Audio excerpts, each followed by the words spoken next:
Alrighty guys, what is going on? It is Joseph here, back for another LEGO Star Wars video here today. And today we're going to be talking about the least accurate or worst LEGO Star Wars minifigures that LEGO has ever produced. Usually LEGO makes some good stuff, but most of these minifigures on today's video are going to be older. So sorry for some of my older fans that are not going to be too happy with today's video. But let's get right into it, shall we? Also though guys, before we get into today's video, I also want to give out a reminder that I am doing a free LEGO Star Wars set giveaway at 1,000 subscribers, so please make sure to subscribe. It's either going to be a 501st Battle Pack or an AAT, depending on the winner's choice, but let's get into the video.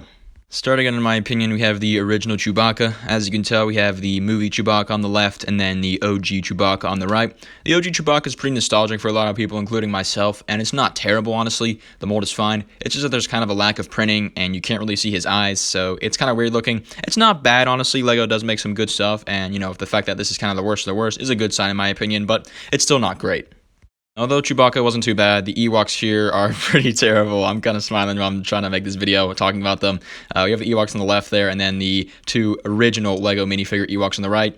There's the one with like the complete like all brown, and he's just like, I don't know, it's just kind of funny looking. You can't really make out the details of the mold, I guess, because it's so dark, so it's kind of funny. It just looks like chocolate almost. And on the left we have the other guy with tan, and it's just kind of weird looking. His whole face and body's tan. He doesn't have any eye color. I know this was early for LEGO, so they, you know, maybe had some technological restraints and limits, but these two are pretty terrible, but they're kind of funny and kind of nostalgic, so that's something, I guess.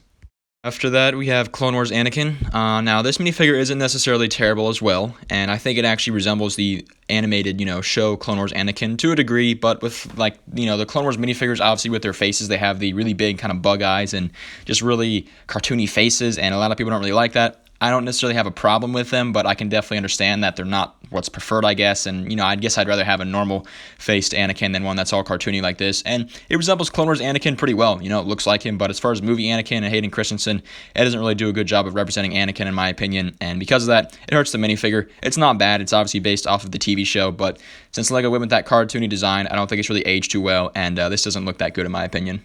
Next up, we have probably the worst one in my opinion, though, and that's Alder Arbito here, and he's a pod racer from episode 1, if anyone was wondering. That's him on the left, so he's some alien, and on the right, we have two different versions of him that came out within a span of a few years. So obviously the minifigures are really different. On the far right, we have almost like a droid-looking minifigure, and they basically capture his body through droid parts and bricks, and then he has a normal head and then a little cap on to represent what he's wearing during the pod race, and that doesn't really look like anything like him at all. I mean, I guess it has the normal LEGO minifigure head, but it's pretty weird looking. And then the one to the left of that is like the actual mold of him, but it's just like blank. So it's just like, it doesn't even look like a LEGO minifigure. It looks like a little like mini action figurine kind of looking thing. So, I know LEGO had to try hard for this one.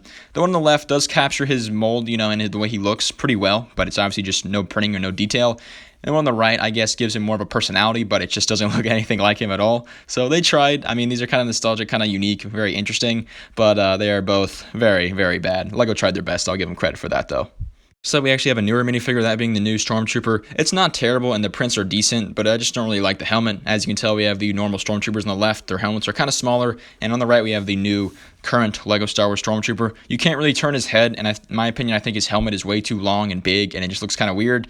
The older Stormtroopers had smaller helmets, which in my opinion were more realistic and looked a lot better. This one here, the helmet's just really long and almost kind of reminds me of like Squidward. I don't know if that's just me, but the head is just really long, and I don't really like that a lot. And, I think they could have done a better job, to be honest. So, not a big fan of this one. After that, we have the OG Jabba the Hutt. As you can tell, we got Jabba on the left, and we have Lego Jabba on the right. Now, the mold on the right isn't too bad, honestly. It's just that it doesn't have any printing, so he's just kind of like this little, sand green blob, and obviously he doesn't really look like that at all, really. And, the newer Jabba minifigure, I guess, or Big Fig, I guess you could say they produced back in 2013-ish, I want to say. That's not a bad minifigure at all. Looks pretty good.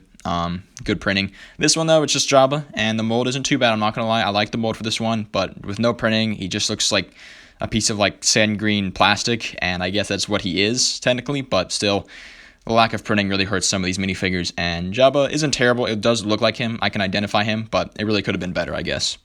Anyways, though, guys, that's pretty much going to wrap up the list, and I just wanted you guys to let me know, what do you guys think is the worst LEGO Star Wars minifigure? Usually LEGO makes some pretty good minifigs, and it was honestly kind of hard to make this list, and most of the minifigures on this list were not my favorites, either because they're older, and they're, very old, honestly, or they're just not my personal preference, so that's a good sign, I guess, for LEGO. But, like I said, let me know. What do you guys think is the worst LEGO Star Wars minifigure or the least accurate one? It might be on this video's list, it might not be. Let me know in the comments down below. Well, guys, that's pretty much going to wrap up today's video. Again, kind of short, but an interesting video, and I liked making it, looking at some of these minifigures, because some of them are pretty bad, and they make me kind of laugh. I'm looking at Alderabito right now. Very interesting how LEGO tried to tackle some of these minifigures, but anyways, guys, thank you all for watching. Make sure to like and subscribe for more videos, and I will see you all next time on JT Bricks.